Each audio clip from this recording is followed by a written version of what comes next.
Full family নিয়ে আসছি। আমার বড় ভাইয়া তো বলছে আমরা নারায়ণগঞ্জ থেকে আসছি।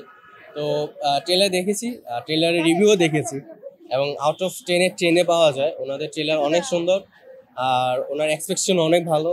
সো ফ্যামিলি নিয়ে আসছি, ইনশাল্লাহ আশা করা যে ভালো হবে। তো বেসিক্যালি ঈদ টাইমে অনেকগুলো ভালো ভালো মুভি বের হয়। আর আউট অফ টাইমে আমি দেখতে পারি না, কারণ যেহেতু আমিও একজন প্রবাসী, বিদেশে থাকি। ওগুলো পাওয়াটা অনেক কষ্ট হয়ে যায়, ছবি দেখাটা। তো ছবি দেখা হয় না। বাংলাদেশে আসছি ফ্যামিলি নিয়ে ছবি দেখতে, এই টাইমে দেখা হয়। জি, অনেক আনন্দ লাগতেছে। অনেকদিন ইচ্ছে ছিল ছবিটা দেখবো, এখন দেখার জন্য অনেক ওয়েট করতেছি। জি, তুফান ছবি দেখছি, ভালো লাগছে তাই আবার আসলাম। ফার্স্ট হচ্ছে আমার বড় বোন, সেকেন্ড ও রাজি ছিল, আমার ফুল ফ্যামিলি একটা রেডি ছিল ছবি দেখার জন্য। গিয়েছিলাম টিকিট এক্সট্রা আগে কেটে নেওয়ার জন্য। তো উনি আমাদেরকে বলতেছিল গেট লক করে দিয়ে আপনি ব্ল্যাক থেকে নেন। এটা হচ্ছে অনেক খারাপ লাগলো। আশা করা যায় শাকিব খানের সিনেমা না, সব সিনেমা হলেই এইসব বিড়ম্বনার শিকার যেন না হয় মানুষ, এটা আশা করা যায়। আমরা কারো থেকে এখনো এই জিনিসটা নেই। আমরা ব্ল্যাকে যাব না, অন্যায়তে আমরা পছন্দ করি না, অন্যায়ের বিরুদ্ধে আমরা সবসময় রুখে দাঁড়াবো, এটা আমাদের মূল প্রতিশ্রুতি।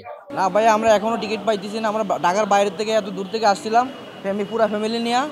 এখন বাজে প্রায় একটা 3টা শো দেখবো।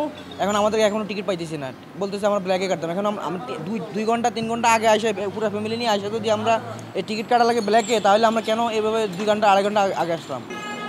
আমার ফ্যামিলি, আমার ওয়াইফ, আমার সন্তান, আমার বন্ধু বান্ধব, ভাই বেড়াদার সবাই পুরো অল ফ্যামিলি নিয়ে আসছি।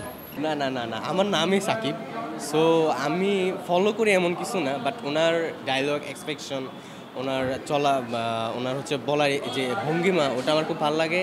আর স্টাইল হচ্ছে এটা আমার normal. So I know everything, so follow to him. মানে সিনেমাটা এমন একটা দারুণ সিনেমা হয়েছে, মনে করেন আপনি একবার না 5 বার দেখলে আপনার মন ভরবে। ঠিক আছে, মন ভরবে না।